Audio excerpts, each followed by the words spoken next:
Genèse 1 nous parle de qui? De Jésus. Maintenant, encore faut-il le voir.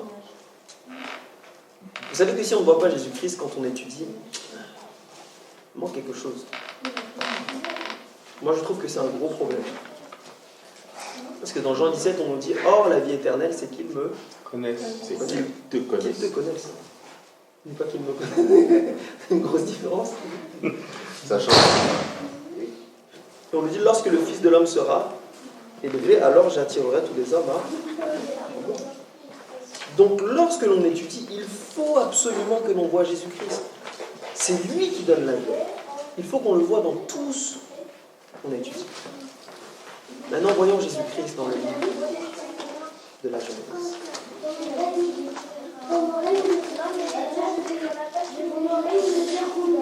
On va lire tout le livre de la Genèse et on va le séparer en plusieurs parties. Le livre. Le chapitre. Ah, tu m'as fait peur. Le chapitre.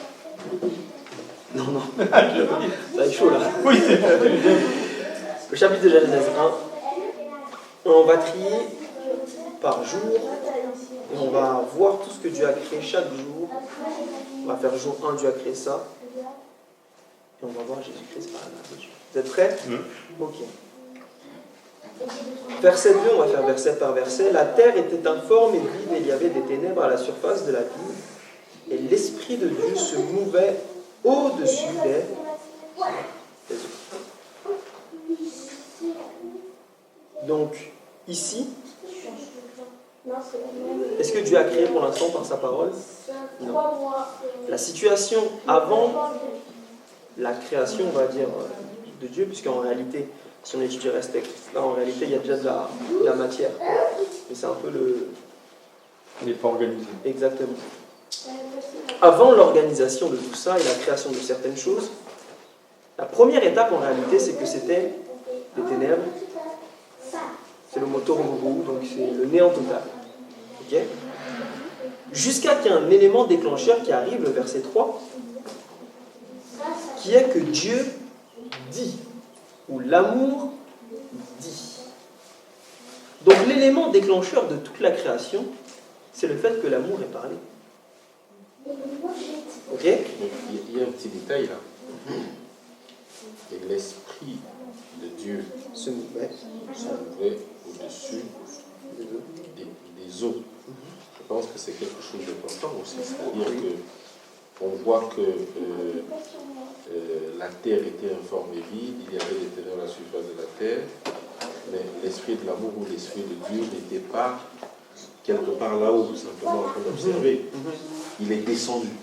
Aussi, on pourrait dire ça. Parce que pour qu'il y ait accomplissement, je pense qu'il y a ce mouvement qui se passe. Exactement. Il est descendu.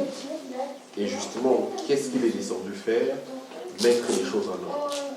Et donc on peut commencer effectivement par le verset 3. Dieu dit. Et c'est toute une étude ça. Parce que c'est vrai, bon, après la Trinité fonctionne ensemble. C'est-à-dire qu'on voit que lorsque Dieu plaît, la divinité. J'ai dit quoi? La Trinité. La Trinité? Oui, bon. Voilà. La divinité fonctionne ensemble. Okay? Lorsque la parole est dite, c'est toute une étude, on verrait que c'est l'esprit en réalité qui applique. Okay? C'est l'esprit qui écrit la loi dans le cœur. Et c'est la parole qui dit. Okay? Donc on pourra noter ce détail effectivement sur l'esprit. Et on va le retenir aussi, c'est voilà ce que dit Marc, on va le retenir parce que vous allez voir, ça a un sens tout ça. Ok? Le premier jour, qu'est-ce que Dieu a créé? D'après le verset 3 au verset 5. La lumière. La lumière. Est-ce qu'il n'a fait que créer la lumière ou il y a eu un autre événement? Exactement. De quoi? Il sépare les ténèbres de la lumière. Deuxième jour, on va lire du verset 6 à 8. Qu'est-ce qui a été créé? Qu'est-ce qui a été fait le deuxième jour?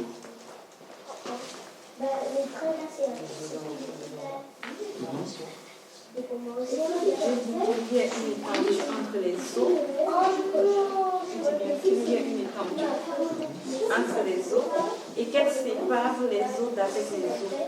Okay. Et Dieu fit l'étendue et il sépara les eaux qui sont au-dessous de l'étendue avec les eaux qui sont au-dessus de l'étendue. Ok. Je vous conseille de noter tout ça parce que tout ça va avoir un sens. Et Dieu appela l'étendue ciel. Voilà. Ainsi, qu'on soit et ce fut le second jour. Ok. Premier jour, donc, lumière. Deuxième jour, séparation des eaux. Et il y a eu que Dieu appela l'étendue du ciel. Oui. Il dit qu'il y ait une étendue. C'est comme si l'étendue n'existait pas avant. C'est ce qu'il appelle l'étendue du ciel. C'est cette étendue qui sépare les eaux d'en haut et d'en bas. Premier jour, il y a eu quoi? La lumière. Deuxième jour, séparation des eaux. Dieu appela l'étendue ciel. Ok?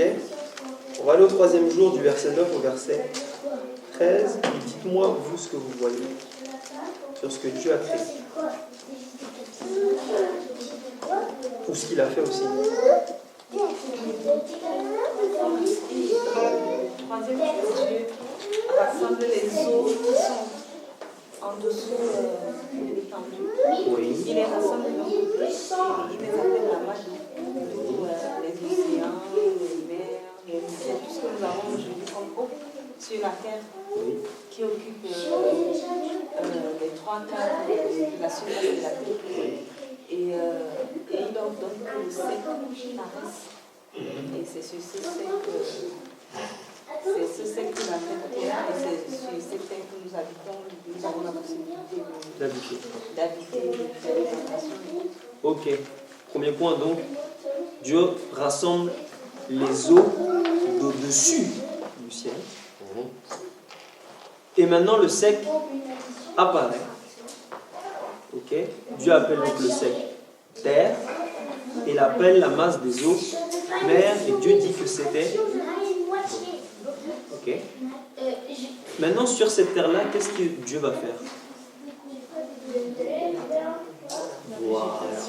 La végétation, les arbres fruitiers qui donnent des fruits selon leur espèce et qui contiennent leurs semences sur la terre. C'est ça en vrai l'objet du texte. Ce que Dieu fait avant, ça vient juste servir ça. Il met la terre pour qu'on puisse planter. Ok?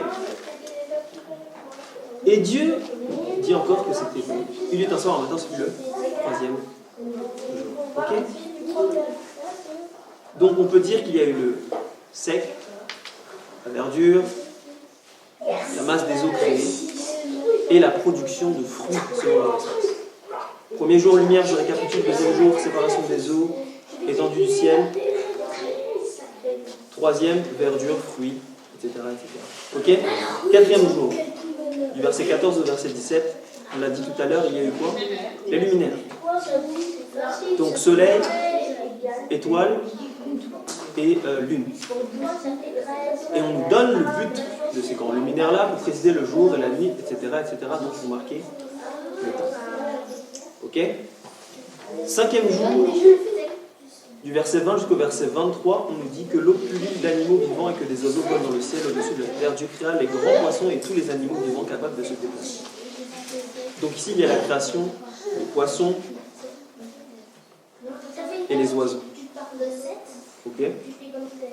Et il y a une bénédiction, puisque Dieu leur dit de se reproduire. Ok? Ça, c'est le cinquième jour. Oui? Il s'agit de la première bénédiction que le Seigneur donne sur la terre avant la création de l'homme. Non, ça fait 13. Ah oui, 12. Peut-être. Puisqu'on parle de procréation ici, Oui. je voudrais donc savoir de reproduction. De reproduction. Oui, de reproduction. Je voudrais savoir s'il s'agit de la toute première bénédiction que Dieu donne aux êtres vivants sur la terre avant la création de l'homme. Peut-être. En tout cas, d'après le texte, j'ai l'impression que voilà. Parce que c'est comme s'il disait aussi à l'homme plus loin, allez multiplier, remplissez la terre. Tu parles de la première bénédiction que Dieu donne? Oui, la toute première. Je sais pas. Quand il ordonne aux poissons de se produire. Parce que bénédiction, ça veut dire souhaiter du bien. Ça, ce serait dès le premier jour. Exactement. Au moment où Dieu est la bon. lumière Et la lumière arrive. C'est quelque chose de bon. Dieu est bon. Le Et chaos il dit que c'était bon. Tu vois, donc ténèbres, c'est débattable. C'est débattable. Mais en tout cas, la bénédiction sur la reproduction, oui, c'est la première, apparemment. Après le reste, je ne sais pas. Ok? Mais vous attardez pas trop sur ces détails-là. 5e jour, donc, poissons, animaux, bénédiction spéciale, reproduction. 6e jour, qu'est-ce qui se passe? la terre et l'homme. Voilà. Et la femme. Et la femme, bien évidemment. Le final. Le final. La série sur le On a dit que ce n'est pas le débat. Et enfin, le 7e jour, qu'est-ce qui se passe? Donc on récapitule tout ça ensemble. Premier jour, Lumière. lumière. Deuxième jour, L'étendue. l'étendue des ciels, l'étendue du ciel, séparation des eaux. Troisième jour, tout ce qui est fruits, verdure, etc. Quatrième jour, luminaire. Cinquième jour, les oiseaux, poissons. Et sixième, Les animaux de la les terre. animaux de la terre et l'homme. Et enfin, le sabbat. Maintenant, quel est le rapport avec nous? Où est Jésus-Christ dans cette histoire? Où est Jésus-Christ dans la Bible? Partout. Par exemple, Le premier jour, c'est quoi? C'est la lumière, non? oui. Jésus dit qu'il est la lumière du monde. Amen, mon frère. Ou d'autres? La parole? Amen. Ou d'autres? En faisons, Claude. Aussi. Je dis son aussi. Quoi d'autre? Il a tout préparé pour le bonheur de l'homme, je dirais. Donc, Est-ce qu'il est au premier jour? Premier jour, la lumière. Ok. Vous savez qu'on voit toute l'histoire du ministère de Jésus-Christ dans Genèse 1? On voit toute l'histoire du ministère de Jésus-Christ dans Genèse 1. Avant que Jésus-Christ arrive, comment était la terre? Informe et vide. C'est pas vrai? Chaos. C'était le chaos total. Entre les fausses doctrines, les pharisiens, les sadducéens, tous les vents, les gens qui ne croyaient pas à la résurrection, tous les problèmes qu'il y avait dans l'Église. Et puis ça faisait 400 ans qu'il y avait des prophéties. Exactement. C'était la sécheresse. C'était la sécheresse, la famine spirituelle. Donc un vrai chaos. Ok? Jusqu'à ce que la lumière arrive. C'est Jean 1 qui nous dit ça, que la lumière, Jésus-Christ, est venu et a mis sa lumière dans le monde. Mais est-ce que cette lumière a été bien reçue? Non. Qu'est-ce qui s'est passé? Oui. Mais en majorité. Il y a eu un reste. Mais en majorité, est-ce que le message a été reçu? La lumière a été reçue chez les siens. Et on va lire le texte. Pas reçu. Jean 1. On va lire le texte. On va aller dans Jean 1. C'est bien de lire. Jean 1. La lumière n'a pas été acceptée. Parce que Jean 1, en fait, c'est le livre de la Genèse. Dans le Nouveau Testament. Jean 1.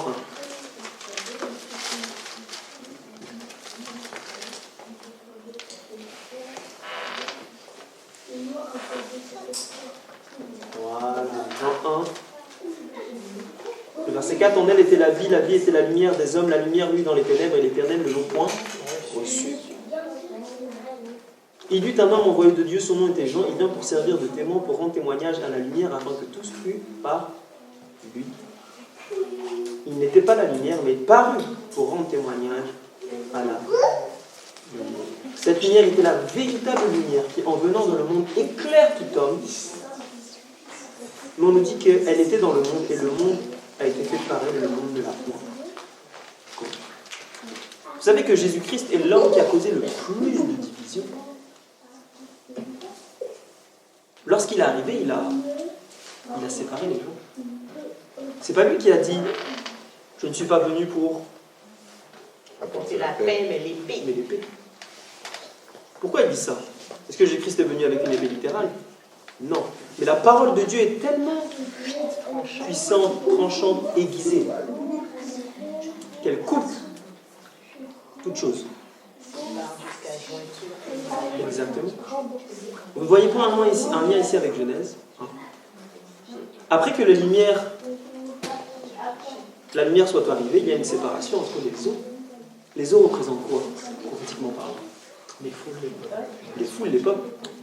Apocalypse 17, oui, je crois qu'il dit ça, le verset 15, qui dit que l'eau représente les nations, les peuples.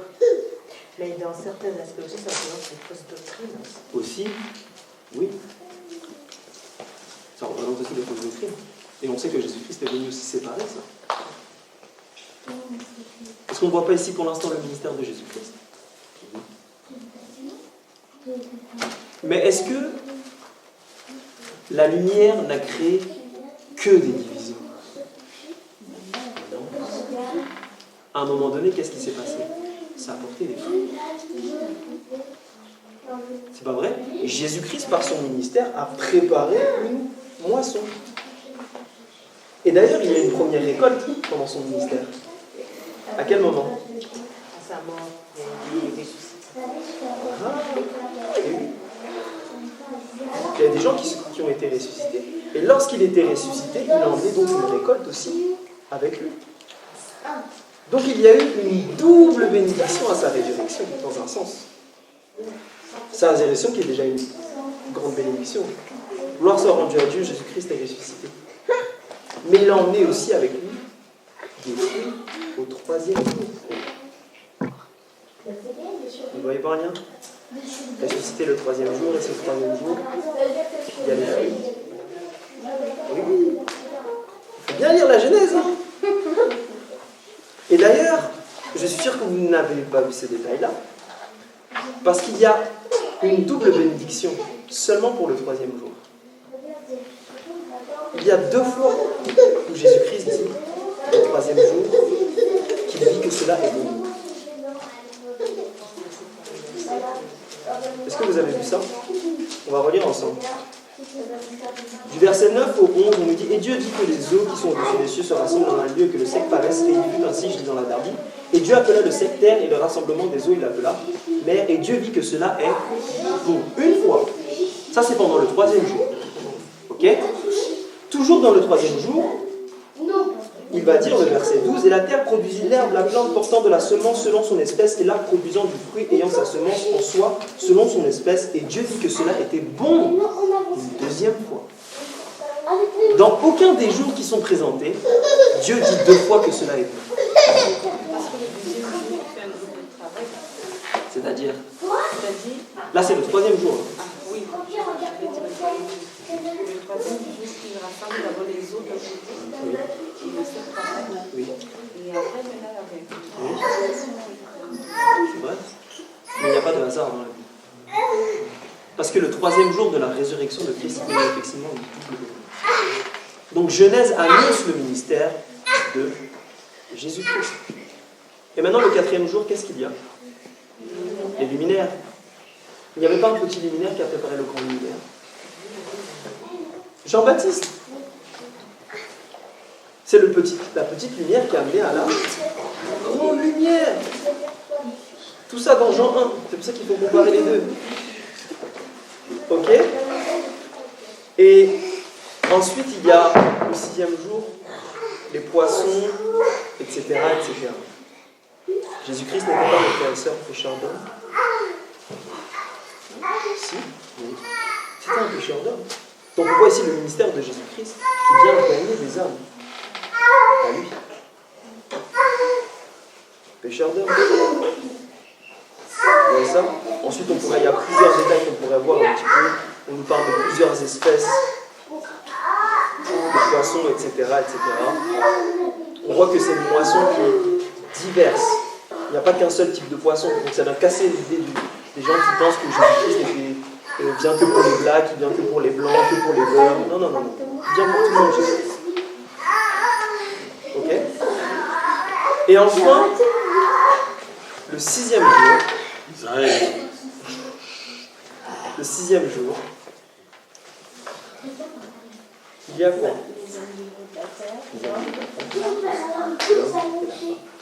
L'élément principal, c'est l'image de Dieu vivant. On avait vu ce matin que qui est l'image du Dieu invisible? Jésus-Christ. Et on sait que tout le ministère de Jésus-Christ était de restaurer cette image qui a été perdue par le premier Adam. C'est pour ça que dans Corinthiens 15, le verset 45, on dit que Jésus-Christ est le second Adam. Il a restauré en Jésus-Christ cette image. Vous voyez ça? Et c'est par ce ministère-là que vous et moi, on peut avoir le repos. Matthieu 11, le verset 22, nous dit quoi? Venez à moi, vous tous qui êtes fatigués, je vous donnerai du repos. C'est aussi le ministère de Jésus-Christ de donner du repos à ses serviteurs. Hein, donner du repos. Donc on voit ici le ministère. Il y a des personnes qui ont besoin de repos là. Ils sont côte à côte de Jésus. Je parlais même pas de ça. Tu as besoin de repos. Tout le monde a besoin de repos. La bataille ne peut pas commencer. Eh oui, on a tous besoin de repos. Vous voyez ça? Donc on voit Jésus-Christ dans l'histoire de Genèse. Imaginez si on étudierait comme ça avec nos enfants, ça changerait la vie. Ça donne... Allez, ok? Amen? Mais ça ne s'arrête pas là. Parce que Marc a eu raison, il faut rester très pratico-pratique. Voir Jésus-Christ, c'est une chose. Mais quel est le rapport avec nous? Quel est le rapport avec nous? C'est notre exemple.